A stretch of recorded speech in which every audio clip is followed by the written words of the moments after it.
I'm Frank Reynolds. When Dylan Thomas, the Welsh poet, made his first trip to America, he said he was dismayed to find the plane full of gnomes, international spies, and Presbyterians. Presbyterians don't mind the company of gnomes, spies, or even poets. But that's hardly the way to locate the Presbyterian faith. Where do Presbyterians come from? Some people think they're all from Scotland. The old joke asks, what did the first two Scotsmen do when they came to America? The answer, one started the first Presbyterian church, the other started the second Presbyterian church, just across the street. But would it surprise you to learn that more Presbyterians came to America from Ireland and England than from Scotland? Keep your mouth shut! What do Presbyterians look like?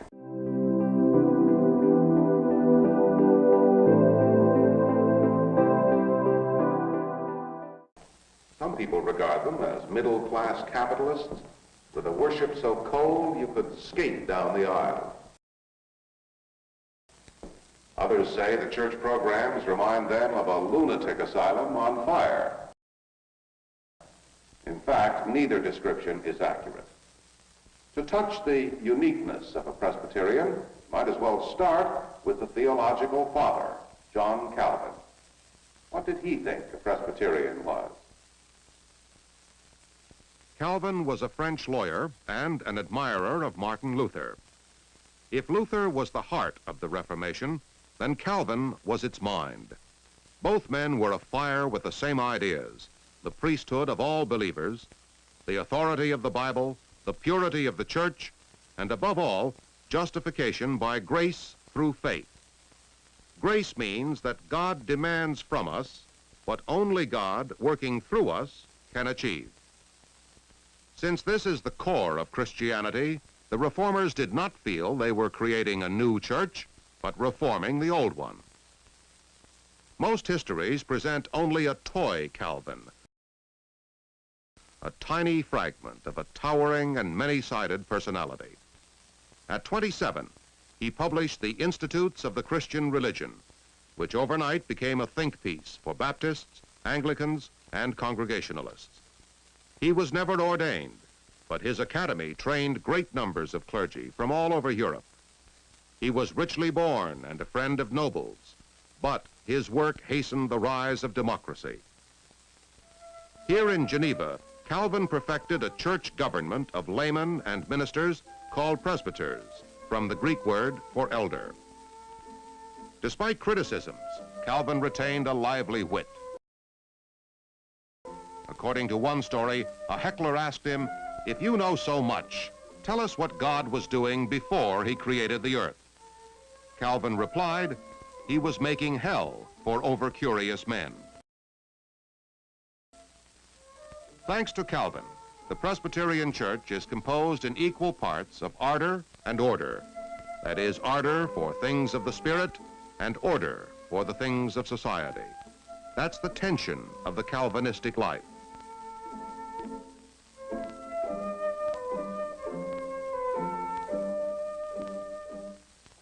But Calvin stood for both poles of the church, ardor and order. He symbolized ardor in his crest, the flaming heart in an open hand offered to God. His form of government stood just as firmly for order. Out of this tension came the mightiest streams of Presbyterianism. The English Puritans, who were people of ardor, the Scottish churchmen, who were people of order. Calvin passed the baton to his disciple, John Knox, under whose leadership the Church of Scotland was born. Most remember Knox for his opposition to Mary, Queen of Scots, and her Catholic court. At stake was the religious and political life of the nation. Unfortunately, Mary lost her head. Knox kept his and built the Presbyterian system right into the blood and bone of Scotland. It remains the official church today. For example, when Queen Elizabeth visits Scotland, she becomes a Presbyterian. and all Presbyterians, American, English, Welsh, German, Hungarian, Dutch, feel as though they are coming home when they visit Edinburgh.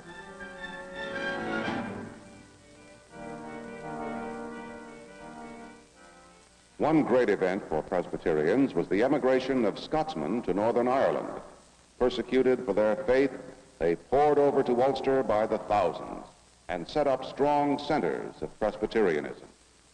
Later, these people, the so-called Scotch-Irish, came to America in huge waves, and they brought their orderly church with them.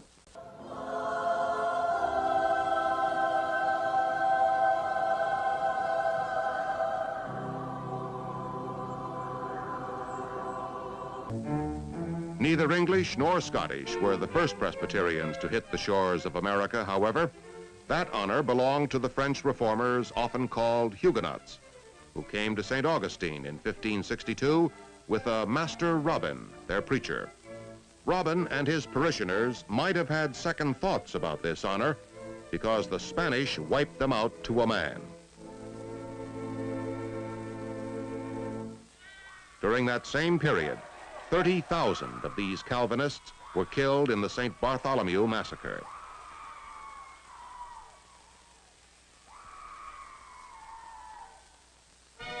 Meanwhile, in England, the Puritans, who were also Calvinists, took over the English government, beheaded the king, and called together the famous Westminster Divines. Brothers and sisters are natural enemies, like Englishmen and Scots, or Welshmen and Scots, or Japanese and Scots, or Scots and other Scots. These learned gentlemen, joined by Scottish Presbyterians, produced a major standard of the Church, the Westminster Confession of Faith. From the Shorter Catechism came the famous question, what is the chief end of man? Answer, man's chief end is to glorify God and to enjoy Him forever. Through the 1600s, most Presbyterians settled heavily in the middle colonies in America, from New York to Maryland, or down south through the Great Valley of Virginia and on into the Carolinas. A famous missionary of that era was Francis McKimmey, a Scotsman born in Ireland. At one point, he was thrown in prison for preaching in New York without a license. The governor made McKimmey pay a huge fine. As a result, the colonies rallied to the Presbyterian call for religious toleration. Even the famous Mathers of New England, Increase, and Cotton found McKimmey a voice to their liking. So did 6 other Presbyterians, who in 1706 elected McKimmey moderator of the first American Presbytery, which was held in Philadelphia. Of these 7, about half were English Puritans with their zeal for ardor. The other half were Scotch-Irish with their equal zeal for order.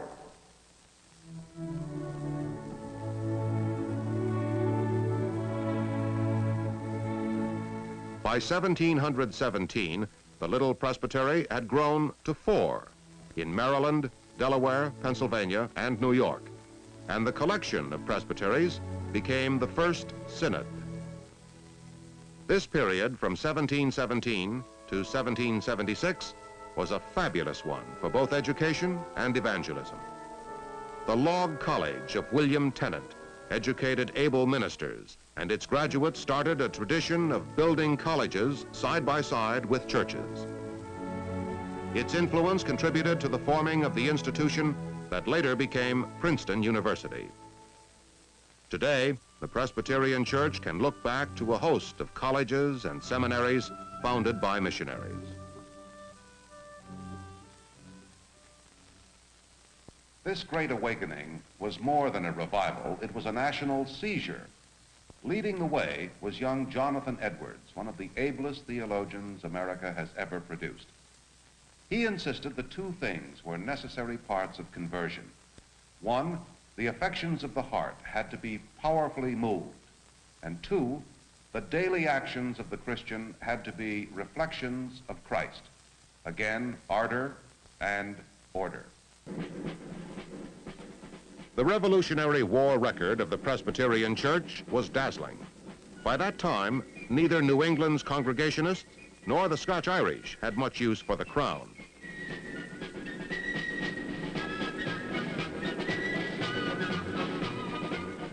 In fact, Presbyterian ministers were so outspoken that one member of Parliament in London spoke of the American Revolution as the Presbyterian Rebellion. The only clergyman to sign the Declaration of Independence and the only clerical member of the Continental Congress was the Reverend John Witherspoon, who thundered from his pulpit, "There is not a single instance in history in which civil liberties were lost and religious liberty preserved." After the war, the American government was similar to Presbyterian government. Americans rejected both a king to rule from the top and a pure democracy to rule from the bottom for a republic in between. Presbyterians rejected both bishops to rule from the top and congregations to rule from the bottom for a presbytery in between. Now let's grit our teeth, pull down the chart, and look at the 4 levels of Presbyterian church government.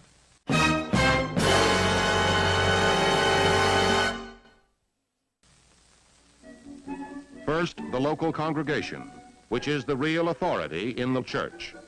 It all starts right here. Second, presbytery. The presbytery ordains clergy, reviews church activities, and so on. Third, the synod. It reviews the work of presbytery. Fourth, the General Assembly. This is something like the White House, the Supreme Court, and Congress all in one.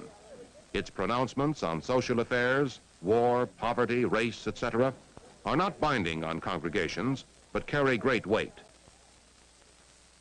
Compared with the number of Methodists or Baptists, Presbyterians are small potatoes.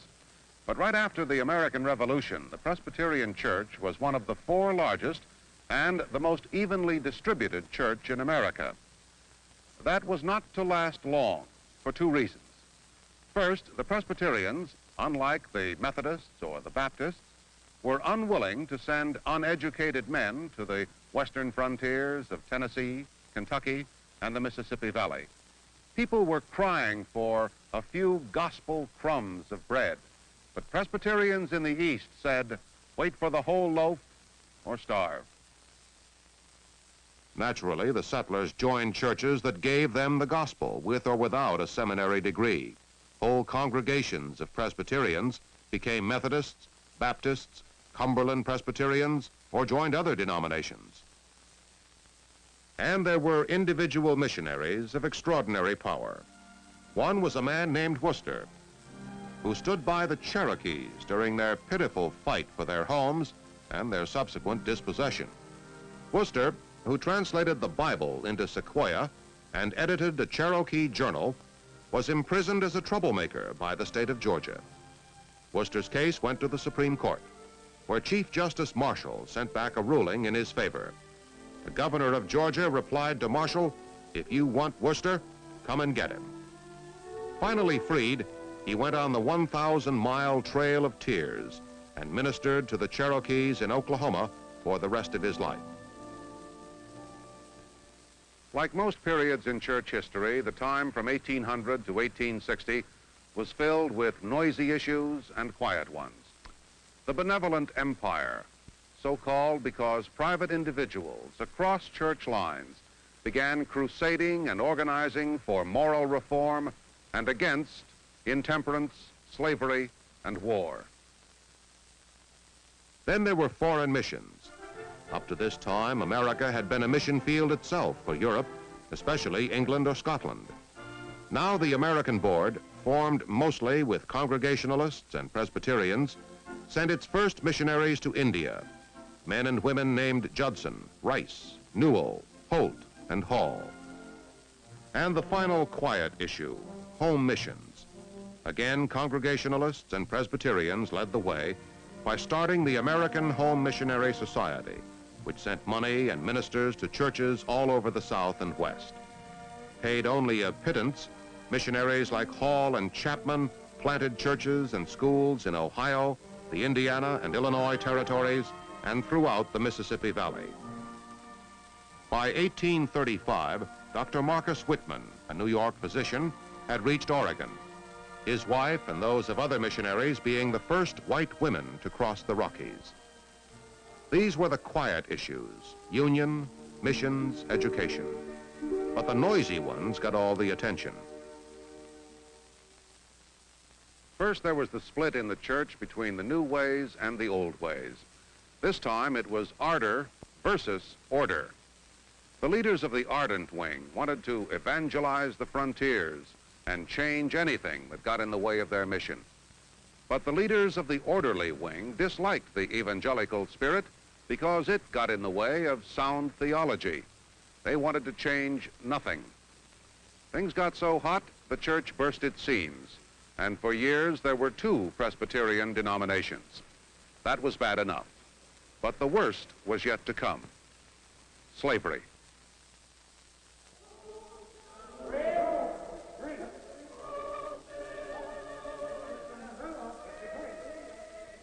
In 1818, the General Assembly said, "We consider the voluntary enslaving of one part of the human race by another totally irreconcilable with the gospel of Jesus Christ."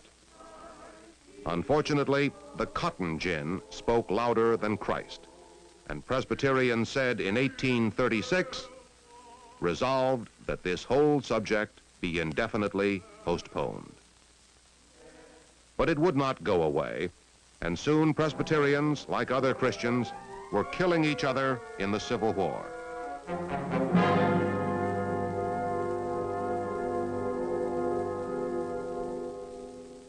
The tragedy is that after the war, the nation reunited, but not the Presbyterians.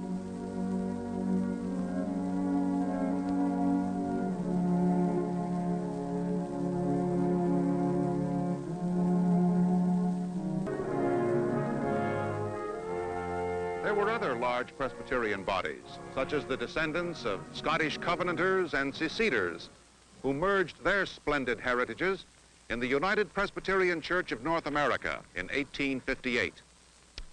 Meanwhile, there was the far west, still untamed, and gold was in the air.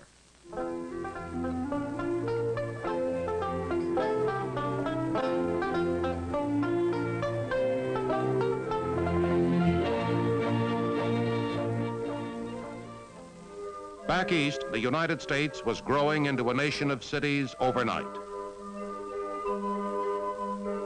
At first, most Presbyterians were unsympathetic toward labor, but increasingly, the General Assembly began to take their side in the battle for wages and housing.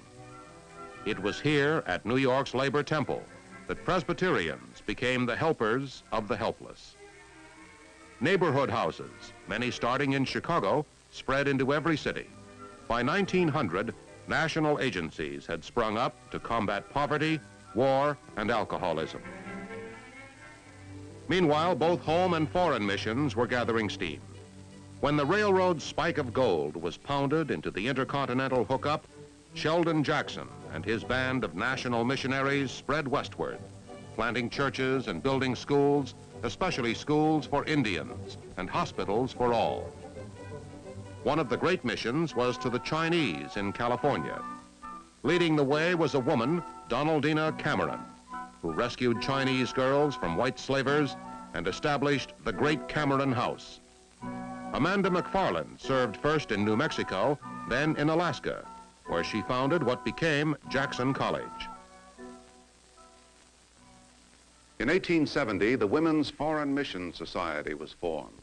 They had a large part in sending missionaries across the world, people like Helen Reischauer, who started the first school for the deaf and dumb in Japan. From Sheldon Jackson, who finally made it to Alaska, to Ralph Hall with his early campfire meetings, to Dr. Dorothy Ferris, medical missionary to Japan, the church stayed on the mission move. Missionary Jackson became the first commissioner of education in the Alaska Territory. People who try to make audio-visual histories are especially grateful to him because he was a camera bug.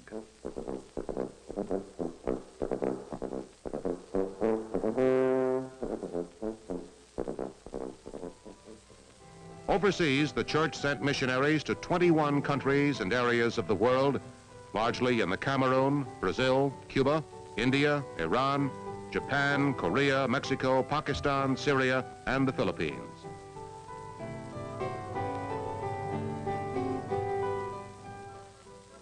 One of the most successful missions was that of the United Presbyterian Church of North America in Egypt, which began back in the 1850s and pioneered its way into self-support. Davida Finney began the literacy and literature program in Egypt, which thrives today. Much of this came under the leadership of a layman, Dr. Robert E. Spear. It was a fabulous era. Much to the disgust of church capitalists, the leading socialist was Presbyterian Norman Thomas. Balancing him, however, was the silver-tongued William Jennings Bryan. From World War I to World War II, a new wave of thought hit the church. Pastors and teachers rediscovered the Bible. The leader of this new kind of orthodoxy was the great Reformed theologian and pastor Karl Barth.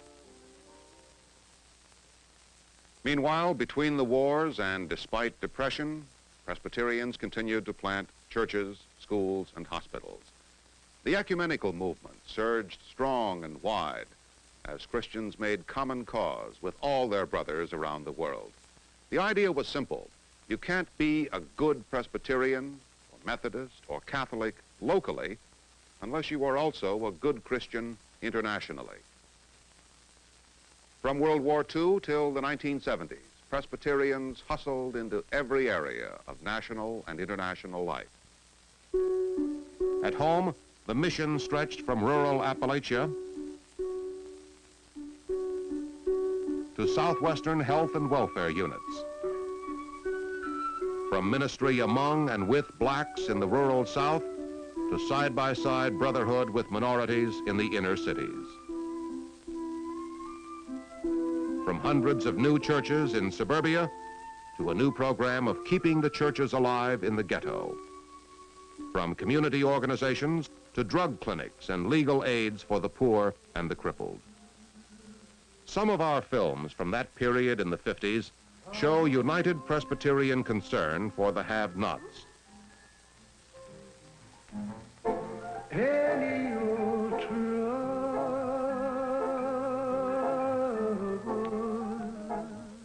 Gripped by the imperative of Matthew 25, the General Assembly gathered a council of laymen and pastors, of theologians and social scientists, and of businessmen to feed the hungry, clothe the naked, and visit the prisoners. Following World War II, the General Assembly took some strong stands. It advised the Supreme Court not to approve prayer in public schools. It recognized drugs and alcohol as symptoms of a disease to be attacked medically and with Christian understanding. But the most explosive issue for the 1960s, just as it was the most explosive issue for the 1860s, was race. And to the glory of Presbyterians, they quarreled and debated, but did not split. When this man was arrested in Baltimore,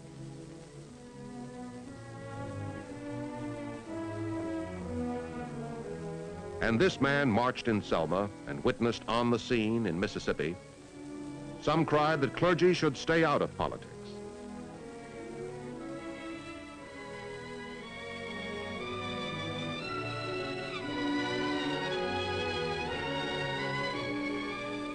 While others, both clergy and laymen, were proud to join in the crusade. What emerged was a two-legged gospel, the right leg of personal salvation and the left leg of community correction. Again, ardor and order. Abroad, the Presbyterians continued to blaze trails. The day of sending missionaries to the heathen gave way to fraternal workers who helped various national churches establish themselves, their clergy, and their own missions. Long before the Peace Corps, Presbyterians were doing the same thing on a worldwide scale. The overriding thought was this: the world mission is one mission on 6 continents, and all of us are missionaries to one another. And that goes at home, too. In 1958, 2 great branches merged, the Presbyterian Church in the USA and the United Presbyterian Church of North America. The name adopted was the United Presbyterian Church in the USA. In education, Presbyterians hacked their way through the jungle of church school materials and produced the first graded curriculum for Protestants, one that gave the students textbooks and workbooks and learning materials, plus a high-protein diet of theology.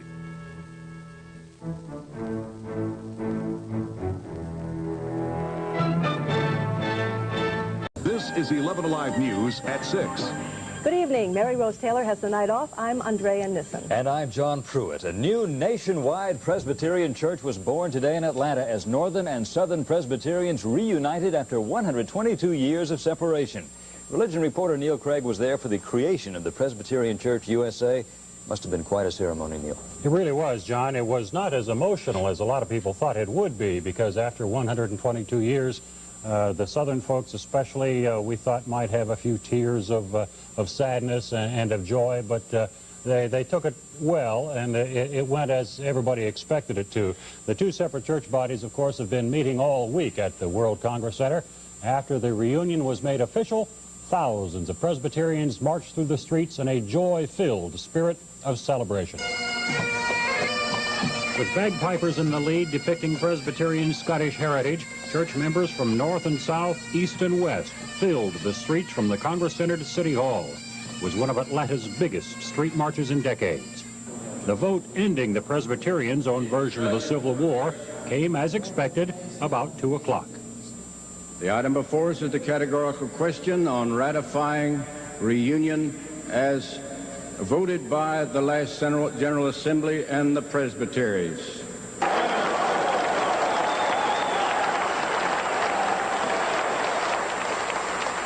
Hundreds of delegates from both churches and thousands of local Presbyterians spilled out of the Congress Center to demonstrate their unity.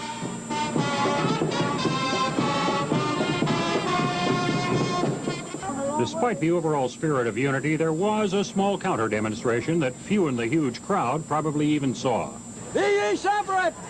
You Southern people are going to be swallowed up by these liberals and these socialists!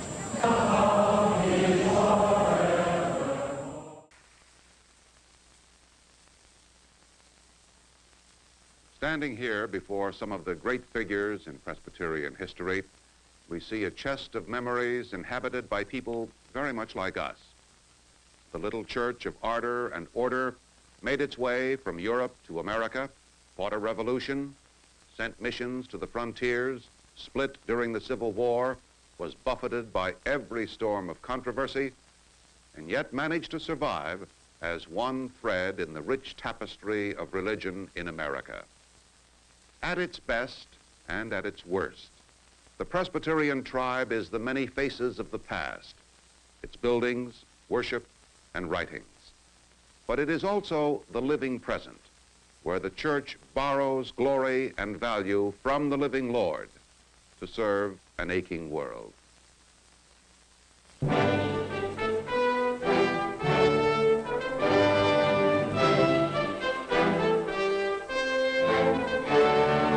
You see, ladies, I'm not just a Presbyterian. I'm a Scottish old believer Presbyterian.